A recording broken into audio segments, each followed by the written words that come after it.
Hey guys, and how's it going? It's Nick John Wick here. Listen, with the amount of updates that This Is a Ghost has had recently, I had to jump on. I have to take you through this perfect contract on Medium and how the recent updates really helped in getting that. So this is an interesting contract. I'm really excited to share it with you. It is not a slow-paced contract, okay? It's not a beginner's guide. We are quick in what we're going to do, straight into the action and the business, getting the evidence and the entity's favourite room quickly. However, if you do need a slower guide, make sure to check out my other YouTube playlists. We've got beginners guides, candle location, lots more, and we keep adding to it also. But this is medium difficulty, so it's not for the faint-hearted. We start right away, immediately set up headquarters with a motion sensor. Now I'm really careful not to trigger the cubes right away because I have bad luck with that, okay? But as always, the first thing we do is we come in, we check for orbs, and we check for cursed objects. And the reason why we do that is because it's two pieces of evidence that you can use to either eliminate or add into your journal really quickly too. Now I know the spawn locations for all of the cursed objects, and I go straight there in every contract that I play. I get it over and done with. If I can't find one, that's great. Cursed objects and orbs are really scary if you find them together. And I do make it good practice to take this journal out with me. And as we can see, the global activity has spiked to 2. I heard no action in the house, which made it a little bit suspicious, so I came straight outside and we found the haze in the garden. Now I'm going to be really careful here, and I'm laughing because I have been caught out a few times, but I'm going to be really careful and check for orbs. I'm not scared, you're scared, okay? The last thing I want is to be surprised by a sneaky tiny fucktard orb that I haven't seen. So I'm going to double, triple and quadruple check while I place the footprinter and the LSS machine. And then I go ahead and finish setting up headquarters. And I'm going to take that book and I'm going to put it right into the garden. And hopefully if we do get fingerprints, that'll go into the book. What I do find in the garden is really difficult to find fingerprints sometimes. Like as you can see, they won't be on this rocking horse. And so we do keep an eye on the inside of the house. We close the doors to make the entity open them, to increase the quickness, the chance of getting those fingerprints. And we keep our UV light on and our EMF out at all times. Now the reason why we do that is with every object or interaction that the entity will touch, you will get an EMF reading. So if you're looking for EMF 5, you'll want to keep your EMF out and go to everywhere that the entity is touching or interacting with. And because I've set up, I'm quite happy now to stand at the cubes and try and trigger them off. I do hear the rocking chair, so I want to check that EMF also, but it's not giving me much, so it could be the rocking horse. And from this distance I can see footprints. So we don't have cursed objects or orbs, but we do have footprints, and I'm going to put that into my journal.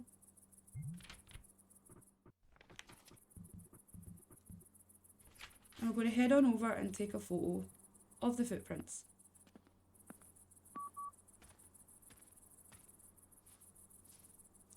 Now as you can see, it took a picture of the entity because its foot was in the way, which was quite annoying, and I didn't notice it at the time. And that will actually cost you a perfect contract because it's a 0-star photo. You need to have all 3-star photos in order to get a perfect contract. The really good thing with the new update, Nucci Games has added the ability to delete photos. It will cost you 1 hunter medal, but if you're going for that perfect run, I highly suggest you do it. Especially if you're like myself, and I have 50 odd hunter medals saved up anyway, so I might as well. And I think this might be my 3rd check for orbs. But it does say it's a yokai because it's no orbs, cursed objects, and it has footprints, which is great. So we put the favourite room down as garden, and I double check what the quests are. We've identified the ghost pretty quickly, so I'm really pleased about that. And he did give me a date and some fingerprints to match, so that was awesome. I'm going to put a little bit of incense down only because I've got some quests that I want to do, and one of those quests involve using the Ouija board. I really don't like using the Ouija board when the global activity is too high. And the reason for that is well, it's obvious. Anytime you use a Ouija board, really weird shit happens, okay? So I want to bring it down just a little bit, and depending on what entity you're dealing with, will depend on how fast that comes down. And yes, even watching this back, I still get a fright. So I close the door for some safety, and I get the cause of death, which is clearly asphyxia. All we have to find out now is the name. We have to push it back with a flash when it's invisible, and there's a couple of ways that you can do this. The first way is if it shows itself in an event, when it blinks out, you can shoot it then and it counts. You can also do the same when it's in the rune. And you can close two doors and wait. Place a motion sensor up if you wish. As soon as one of the doors opens, shoot out your flash. That can help. But we're going to go ahead, we're going to find out the entity's age as part of the quests. Hello. At first I thought he turned the breaker on because it wasn't really registering, so I did it again, but it worked. Hello. And how you use the Ouija board, you How turn the old are breaker you? off and you light the candles. It will tell you how many there is. I would always pull my shield out. Weird things happen. As you can see, the global activity shoots up, and that's why I put the incense down. Now I can't see the entity here in order to get him with a burning flash, but I did blow out the candle because I don't like leaving all three candles lit. I just think it's bad juju, okay? So we got the date, we're one step closer to the perfect contract. Make sure your photos are close as possible, so I will crouch as well as get in as close as possible. And he's given us his name in the book, which is great. We've pretty much got everything. And I realise the global activity is at 66, so we have to do something. So I got to craft up my ammo. I want to double check here as to what the yokai is weak to. And I heard him running around, so I just shoved my shield up. I put my shield up, sorry. The ghost likes to scare me, so sometimes I feel like I like to give him a jump scare too. I'm just saying. We have 2 challenges left to do, and we can do these both challenges at the same time, which is awesome. I'm going to set my rune up here, and the reason why I do that is because I want to see the ghost coming at me. And the hallway here gives a really good landing spot, as I like to call it. It's far enough away from the entity's favourite room as well, so there's little chance that he's going to spawn on me. And if I want to trigger the hunt or the battle, what I'm going to do is run up and down like you see. But you can also speak to the entity. I just would really warn you, if you're speaking to the entity or running up and down like I'm doing, be prepared for weird things to happen. Either before the hunt or during. It can increase the chance that the entity slips the rune or doesn't go in the rune at all, as you can see. But it did help because we got that challenge. So now I'm more intent on finishing this game, banishing the entity over onto the other side. I'm double checking my evidence, making sure that I've seen what I've got.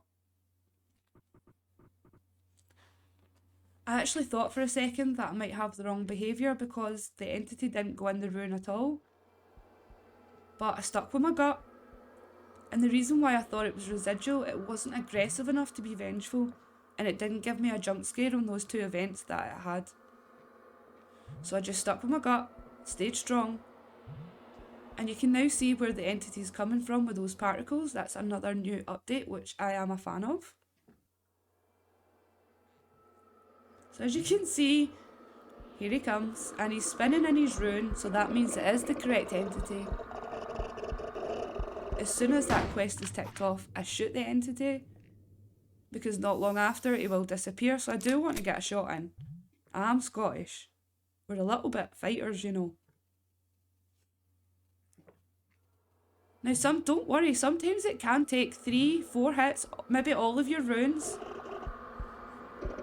Because at this point, when I didn't banish the entity, I started to get really nervous. But it's okay. I drank some iron brew and we got on with the show. Take a little breath. We're going to be fine. Let him in it for a second and then I shot him. He gave out his particles, which usually I take a picture of, but I have no photos left. And I just want to check those photos and make sure they're 3-star. Now, as you can see, it glitched out. We can delete this, otherwise it would have cost us a perfect contract, so make sure you check. Thankfully, we have the book still to take a photo of, because that registered as fingerprints. So I'm just going to move that over to the side. I'm going to head over and take a picture of that. Now that was really, really lucky that I checked. And also I'm really glad that Nucci Games added that feature, because that would have cost me that perfect game. But guys, thank you so much for watching Little House on Medium and the newest update as of the 31st of March. If you like this content, make sure to subscribe. We also have lots of beginner's guide and other videos on our YouTube. See you on the next one.